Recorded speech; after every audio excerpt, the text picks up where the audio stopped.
નમસ્તે વિદ્યાર્થી મિત્રો. અર્વાચીન ગુજરાતી સાહિત્યના ઇતિહાસની અંદર આપણે આજે એવા સર્જકની વાત કરવા જઈ રહ્યા છીએ. એ પંડિત યુગના એવા સમર્થ સર્જક એટલે રમણભાઈ મૈપતરામ નીલકંઠ, જેઓએ અર્વાચીન ગુજરાતી સાહિત્યના ઇતિહાસની અંદર એવા નૂતન પ્રયોગો કર્યા છે. એ પ્રયોગોને લીધે આજે પણ એમનું એ સાહિત્ય વાચક વર્ગને આજે પણ આકર્ષે છે. સમર્થ એવી હાસ્ય નવલકથા આ રમણભાઈ નીલકંઠ પાસેથી મળે છે. તો એમના જીવન અને કવન વિશે, એમના સાહિત્ય સર્જન વિશે આજે આપણે વાત કરીશું. અર્વાચીન ગુજરાતી સાહિત્યના ઇતિહાસની અંદર પંડિત યુગનો સમય એટલે કે 1885 થી 1915, આ સમય પછી જે સમય શરૂ થશે એ આવશે ગાંધી યુગ. પંડિત યુગના આ સર્જક રમણભાઈ મૈપતરામ નીલકંઠ કે જેઓનો જન્મ ઈસવીસન 1868માં અને એમનું નિધન એ 1928માં થાય છે. એમનું ઉપનામ છે મકરંદ. એટલે એક આપણે સાંઈ મકરંદ દવે, એ તો એમનું નામ છે, પણ આ સર્જક જે છે એમનું ઉપનામ જે છે એ મકરંદ ઉપનામથી એ સાહિત્ય સર્જન કરે છે. એમને કેટલાક એવા વિવેચક જે છે, સમર્થ કેળવણીકારો જે છે, એમણે પણ એમને કેટલાક એ બિરુદ આપ્યા છે. એમાંનું એક બિરુદ જે છે એ છે સમર્થ હાસ્યકાર, જાહેર જીવનના સકલ પુરુષ. આ કોણે કહ્યું છે? તો આનંદ શંકર ધ્રુવ જે છે, આનંદ શંકર બાપુભાઈ ધ્રુવ, એમણે રમણભાઈ નીલકંઠને જાહેર જીવનના સકલ પુરુષ કહ્યા છે. એ સમયના જે આપણી અંગ્રેજ સલ્તનત હતી ભારત દેશની અંદર અને ગુજરાતની અંદર પણ, તો ગુજરાતની અંદર જ્યારે અંગ્રેજ સલ્તનત હતી એ સમયની અંદર અંગ્રેજોએ રમણભાઈ નીલકંઠને સરનો ખિતાબ આપ્યો. અલગ અલગ રીતે જે તે દેશ છે એ અલગ અલગ રીતે એ ખિતાબ આપતા હોય છે. તો એમાંના આ સર્જક જે છે રમણભાઈ, એમને પણ અંગ્રેજોએ સરનો ખિતાબ આપ્યો. પ્રશ્ન પૂછાય કે ક્યાં એવા એ પંડિત યુગના સમર્થ સર્જક છે કે જેઓને અંગ્રેજો દ્વારા એ સરનો ખિતાબ આપવામાં આવ્યો? તો એનો જવાબ આવશે રમણભાઈ નીલકંઠ. તો સરનો ખિતાબ એમને મળ્યો છે. પિતા મૈપતરામ રૂપરામ નીલકંઠ. એમના પિતા જે છે એ પણ સુધારાના સેનાની છે. આપણે અગાઉ એમની વાત કરી ચૂક્યા છીએ. સાસુઓની લડાઈ, મૈપતરામ રૂપરામ નીલકંઠ. તો એમણે પણ સામાજિક પ્રકારની એ નવલકથા લખી.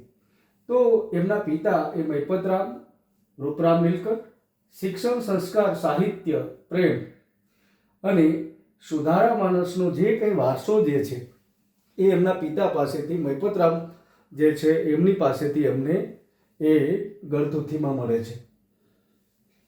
એમની માતાનું નામ છે રૂપકુંવરબા, પત્ની હર્ષવર્ધન અને વિદ્યાગોરી.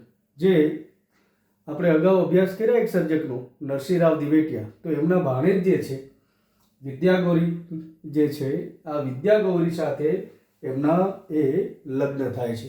કોના? રમણભાઈ નીલકંઠના, જે નરસિંહરાવ દિવેટિયાના ભાણેજ થાય. એમની પુત્રી જે છે વિનોદિની નીલકંઠ, જે સામાજિક કાર્યકર છે અને આજે પણ એ સાહિત્ય જે છે, સર્જન જે છે, એક ઉત્તમ લેખિકા તરીકે એ સાહિત્ય જગતની અંદર એમનું પણ એક ખૂબ મોટું નામ છે, વિનોદિની નીલકંઠ. એમના અભ્યાસની આપણે વાત કરીએ તો મેટ્રિક પાસ સુધીનો એમનો અભ્યાસ 15 વર્ષની વયે અમદાવાદ કેન્દ્રમાં એ પ્રથમ ક્રમે પાસ થયા. જો એ સમયની અંદર એમને મેટ્રિક અમદાવાદની અંદર કર્યું, પછી તો એમને આગળ ઉચ્ચ અભ્યાસ કર્યો છે, પણ મેટ્રિક પાસ જે છે એ 15 વર્ષની વયે એ સમયે જૂનું જે ઓલ્ડ એસસીસી હતું જેને મેટ્રિક કહેવાતું, તો એ મેટ્રિક પાસ થયા અને અમદાવાદ કેન્દ્ર જે છે એ કેન્દ્રની અંદર એ પ્રથમ ક્રમે આવે છે. અભ્યાસમાં પણ એ ખૂબ તેજસ્વી છે.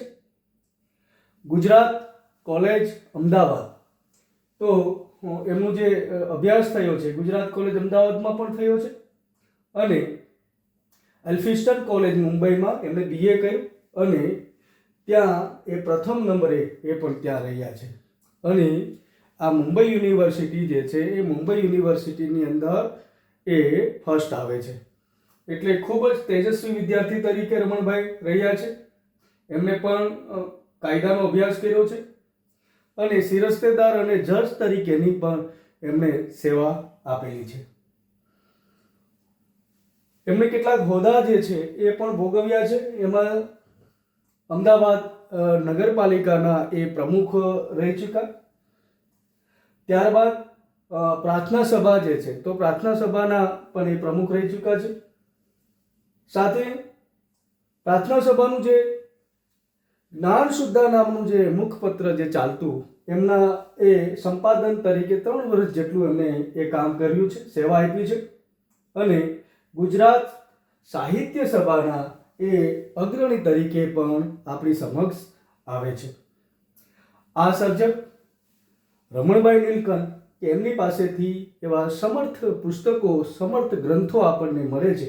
એમની એક વાત કરીએ તો ઈસવીસન 1900માં ભદ્રમ ભદ્ર નામની ગુજરાતી સાહિત્યની પ્રથમ હાસ્ય નવલકથા, જે શિષ્ટ હાસ્ય નવલકથા આપણે કહી શકીએ, તો આવી શિષ્ટ હાસ્ય નવલકથા આપણને રમણભાઈ નીલકંઠ પાસેથી ભદ્રમ ભદ્ર એ મળે છે ઈસવીસન 1900.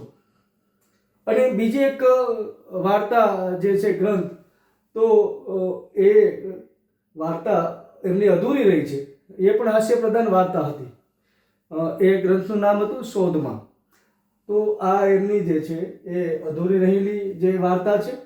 આમ તો એમની પાસેથી આપણે ભદ્રમ ભદ્ર નામની ગુજરાતી સાહિત્યની પ્રથમ હાસ્યની શિષ્ટ નવલકથા આપણને મળે છે. એટલે એ કહીએ કે ભાઈ રસિક હાસ્ય નવલકથા, શિષ્ટ ભાષાની રસિક અને હાસ્ય નવલકથા એ ભદ્રમ ભદ્ર જે છે એ રમણભાઈ નીલકંઠ પાસેથી આપને મળે છે. ત્યારબાદ નાટક જે છે એ નાટ્ય ક્ષેત્રે પણ એમણે કામ કર્યું છે. તો નાટક જે છે એ પણ આપને મળે છે. એ નાટકનું નામ છે રાયનો પર્વત. આ પ્રશિષ્ટ નાટક છે જે 1914ની અંદર એ પ્રગટ થાય છે અને એમની અંદર ત્રિવિધ નાટ્ય શૈલી જે છે એ ત્રિવિધ નાટ્ય શૈલી આ નાટકની અંદર છે. એટલે ભવાઈની પણ વાત છે, સંસ્કૃત ભાષા જે છે, કેટલાક સંસ્કૃત પ્રચુર શબ્દો પણ એમાં એ ઉપયોગ લે છે સર્જક, અને સાથે અંગ્રેજી જે છે લિટરેચર છે, સાહિત્ય જે છે એમની પણ સાથે આ નાટકની અંદર કેટલીક બાબતો આવી જાય છે. કવિતાની વાત કરીએ તો કવિતા અને સાહિત્ય નામનો જે ગ્રંથ જે છે એમાં એમની 34 કવિતાઓ છે. પછીથી હાસ્ય લેખો એમની પાસેથી આપણને મળે છે હાસ્ય મંદિર નામના ગ્રંથની અંદર. તો આ જે હાસ્ય મંદિર નામનો ગ્રંથ છે એ આ બંને જે સુધારક સાહિત્યકાર રહ્યા છે એમાં જે આ દંપતી છે, એક આપણે એમના પત્ની જે છે વિદ્યાગોરી અને રમણભાઈ, એ બંનેના સહિયારું સર્જન એટલે હાસ્ય મંદિર. એમાં ટૂંકી વાર્તા છે, હાસ્ય પ્રેરક સંવાદો રહ્યા છે, પ્રસંગ ચિત્રો છે અને નિબંધ છે. તો આ હાસ્ય મંદિર નામનું પુસ્તક જે છે, ગ્રંથ જે છે એ પણ આપણને એમની પાસેથી મળે છે. વિવેચનની વાત કરીએ તો કવિતા અને સાહિત્ય, જે આપણે એમની જે કેટલીક કવિતાઓ જે છે તો એ પણ છે, લેખો છે. તો ભાગ 1 થી 3 કવિતા, છંદ અને અલંકાર, તો એમની એ વાત કરી. વૃત્તિમય ભાવાભાસ, હાસ્યરસની મીમાંસાની વાત કરી. ત્યારબાદ નાટકમાં પદ્યનું ઔચિત્ય કઈ રીતે હોઈ શકે તો એમની પણ એ વાત કરે છે. સાથે રાગ ધ્વનિ, કાવ્યનું સ્વરૂપ, પૃથ્વીરાજ રાસો, સરસ્વતીચંદ્ર, કુસુમમાળા, હૃદયવીણા, આ જે ગ્રંથો જે છે તો નરસિંહરાવ ભોળાનાથ દિવેટિયા, એમના સર્જન જે છે એમના વિશેનું પણ એમનું એ વિવેચન રહ્યું છે. તો સર્જકે વિવેચન તરફ પણ સરસ મજાની એક ગતિ કરી છે. તો એ સમયના સર્જકો જે છે એમનું પણ જે સાહિત્ય છે એ સાહિત્યને એમને મૂલવવાનો પ્રયત્ન કર્યો છે. એલ્ફિન્સ્ટન કોલેજના એ સમયના એ પ્રિન્સિપાલ એટલે કે વર્ડસવર્થ જે છે એ સમયના એમના એ પ્રિન્સિપાલ હતા એલ્ફિન્સ્ટન કોલેજ મુંબઈની અંદર. તો એમના એ પ્રિન્સિપાલનો જે વિશાળ જે જ્ઞાન જે હતું એમનો એમને ખૂબ લાભ મળે છે. રમણભાઈ નીલકંઠ જ્યારે મુંબઈની એલ્ફિન્સ્ટન કોલેજમાં અભ્યાસ કરે છે ત્યારે એમના પ્રિન્સિપાલ એ વર્ડસવર્થ હોય છે. એમના એ જ્ઞાનનો એમને ખૂબ એ લાભ મળે છે. અને ત્યાં એ ઇતિહાસ અને અંગ્રેજી સાહિત્યનું જ્ઞાન એ પ્રિન્સિપાલ વર્ડસવર્થ પાસેથી રમણભાઈને પ્રાપ્ત થયું. એટલે અંગ્રેજી સાહિત્ય અને હિસ્ટ્રી આપણે કહીએ તો એ ઇતિહાસનું જે જ્ઞાન છે એ પણ એ સમયના તત્કાલીન જે પ્રિન્સિપાલ વર્ડસવર્થ જે છે એમની પાસેથી એ મળે છે. અને કોલેજ કાળના એમના જે મિત્રો જે છે મણિશંકર રત્નજી ભટ્ટ એટલે કે કાંત, બળવંતરાય ઠાકોર અને નરસિંહરાવ દિવેટિયા આ એમના કોલેજ કાળના મિત્રો રહ્યા છે. તો એમનો જ્ઞાનનો જે છે એમના અનુભવનો જે છે એ પણ આ સર્જકને ખૂબ જ એ લાભ રહ્યો છે. આ સર્જક આપણા એ પંડિત યુગના રમણભાઈ નીલકંઠ કે જેમની પાસેથી ગુજરાતી સાહિત્યની એ પ્રથમ એ શિષ્ટ રસિક હાસ્ય નવલકથા આપણને પ્રાપ્ત થાય. અને એ નવલકથા એટલે ભદ્રમ ભદ્રમ ખૂબ જ જાણીતી નવલકથા છે અને વાચક વર્ગે ખૂબ જ એમને માણી છે. આ નવલકથાના સર્જક એટલે રમણભાઈ નીલકંઠની આપણે અહીંયા વાત કરી છે. હવે પછીના આપણે સર્જકની આપણે વાત કરવા જઈ રહ્યા છીએ અને એ સર્જક એટલે આચાર્ય આનંદ શંકર બાપુભાઈ ધ્રુવ, જે અમદાવાદની ગુજરાત યુનિવર્સિટીના કુલપતિ તરીકે પણ એ વર્ષો સુધી સેવા આપે છે. ત્યાં સંસ્કૃત અને એ ફિલોસોફીના વિષયનું અધ્યાપન કાર્ય પણ કરે છે. એટલે આજીવન અધ્યાપક જે રહ્યા છે અને કેટલાક ધર્મ વિષયક એમની પાસેથી ગ્રંથો એ આપણને પ્રાપ્ત થયા છે. વસંત નામનું એ માસિક જે છે એ શરૂ કરે છે. એક ઉત્તમ કેળવણીકાર, ધર્મચિંતક, વિદ્વાન, વિવેચક જે છે આનંદશંકર બાપુભાઈ ધ્રુવ. તો હવે પછીના વિડીયોની અંદર આપણે આનંદશંકર ધ્રુવની વાત કરવાના છીએ. તો આ હતા આપણા સર્જક રમણભાઈ મહિપતરામ નીલકંઠ કે જેમણે હાસ્ય સાહિત્ય ક્ષેત્રે ખૂબ સારું એવું પ્રદાન કર્યું છે. બીજી એક વાત કે એમના જે પત્ની જે છે વિદ્યાગૌરી નીલકંઠ, એમની પ્રતિભા તો એ ગુજરાતના સૌ પ્રથમ મહિલા ગ્રેજ્યુએટ હતા. એ સૌ પ્રથમ મહિલા સ્નાતક હતા. પ્રશ્ન પૂછાય કે ગુજરાતના સૌ પ્રથમ મહિલા સ્નાતક તરીકે નીચેના પૈકી કયા જે છે એ મહિલા છે? તો એ વિદ્યાગૌરી નીલકંઠ, રમણભાઈના પત્ની. તો જે ગુજરાતના એ સૌ પ્રથમ મહિલા સ્નાતક જે છે એ બને છે. તો આ વિદ્વાનની આપણે વાત કરી, એમના સાહિત્ય સર્જનની વાત કરીશું. હવે પછીના વિડીયોની અંદર આપણે આનંદશંકર બાપુભાઈ ધ્રુવની વાત કરવાના છીએ. તો મારી સાથે જોડાઈને લેજો આપ સર્વે મિત્રો.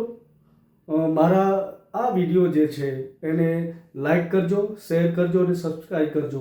અન્ય વિદ્યાર્થી જે પરીક્ષાઓની તૈયારી કરે છે તો એમના સુધી પણ આ સાહિત્ય પહોંચે.